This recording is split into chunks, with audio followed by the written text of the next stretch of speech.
Assalamualaikum warahmatullahi wabarakatuh. Kami dari kelompok 9 izin untuk menayangkan video analisis kelayakan ekonomi usaha mie ayam dan bakso Bang Min. Sebelumnya kami dari kelompok 9 beranggotakan yang pertama yaitu saya sendiri Fandi Imam Malik dari TEP dengan NIM A1C020035, yang kedua Septalia Friska Esmanda dari TPN dengan NIM A1F020073, dan yang ketiga yaitu Sri Setianingsih dari TPN dengan NIM A1F020002. Untuk yang selanjutnya yaitu latar belakang.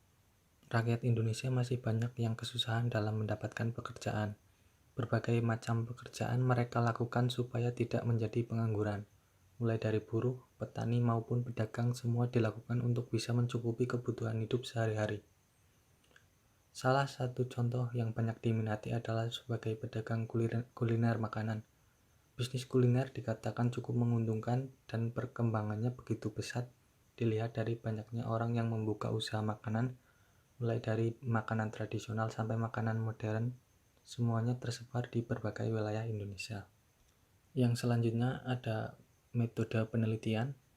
Metode yang digunakan dalam penelitian ini menggunakan metode Net Present Value atau NPV, metode Internal Rate of Return atau IRR, dan Payback Period atau PP.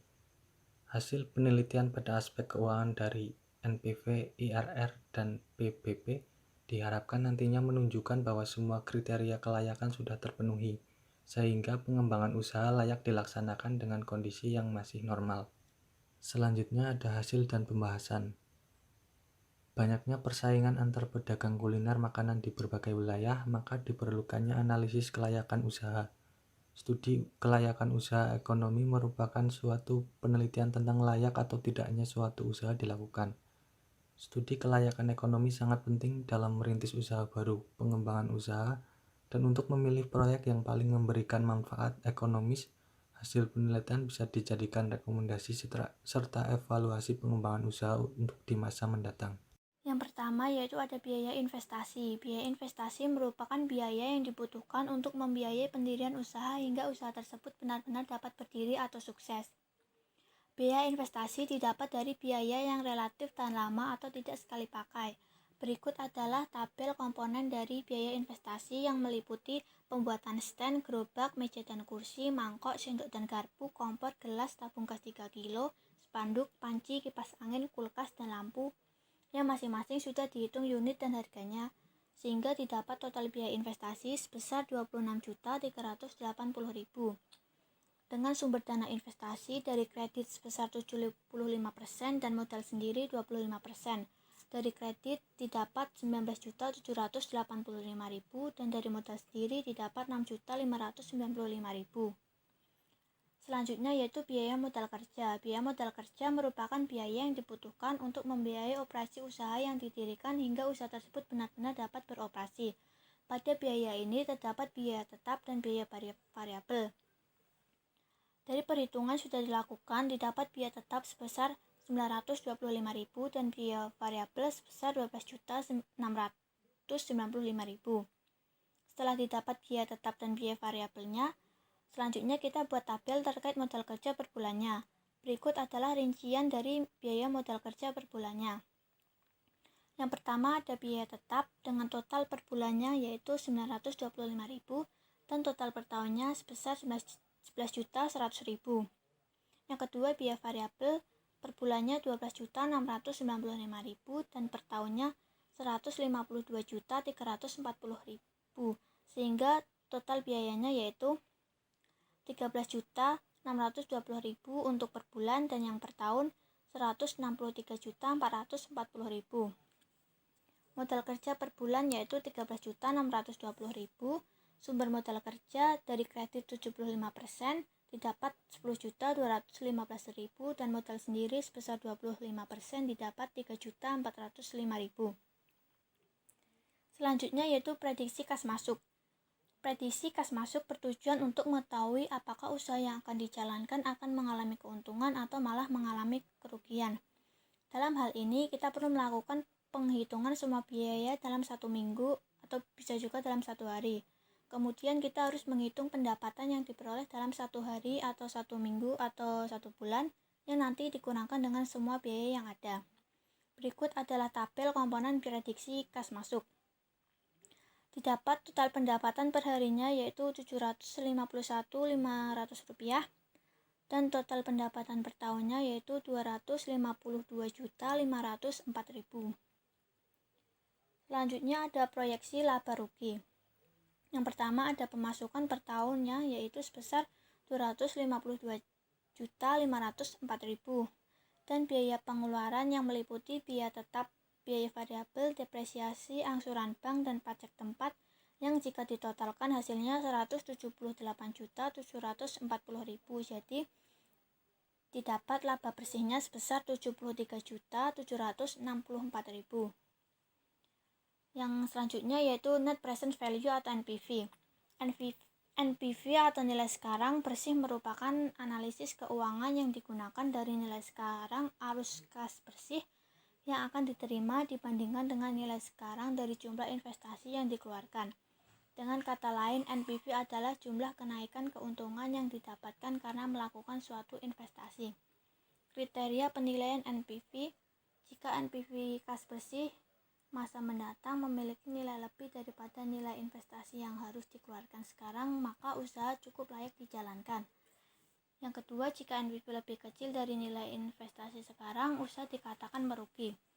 Yang ketiga, jika NPV sama dengan 0, maka investasi berada dalam keadaan BEP atau break even point. Didapat investasi awal pemilik diketahui 40 juta, aliran kas merupakan laba bersih ditambah depresiasi yaitu Rp83.014.000. Dengan suku bunga Bank Indonesia yaitu 5%, maka penghitungan NPV-nya yaitu Rp83.014.000 dibagi 1 tambah suku bunganya yaitu 0,05 dikurangi 40 juta sehingga didapat Rp39.060.952,4. NPV didapat sebesar Rp39.060.952,4, maka usaha cukup layak untuk dijalankan. Selanjutnya yaitu kita menghitung Internal Rate of Return atau IRR. IRR adalah suatu tingkat pengembalian modal yang digunakan dalam suatu investasi yang nilainya dinyatakan dalam persen per tahun. Kriteria penilaian IRR ada 2, yaitu pertama, jika IRR lebih besar dari tingkat pengembalian bunga, maka investasi dinyatakan layak. Sebaliknya, jika IRR di bawah tingkat pengembalian yang ditetapkan, maka investasi sebaiknya tidak dilaksanakan karena tidak menguntungkan. Untuk rumus mencari IRR yaitu laba usaha dibagi modal sendiri dikali 100%. Nah, kita telah mencarinya dan hasil IRR yaitu 7,4%.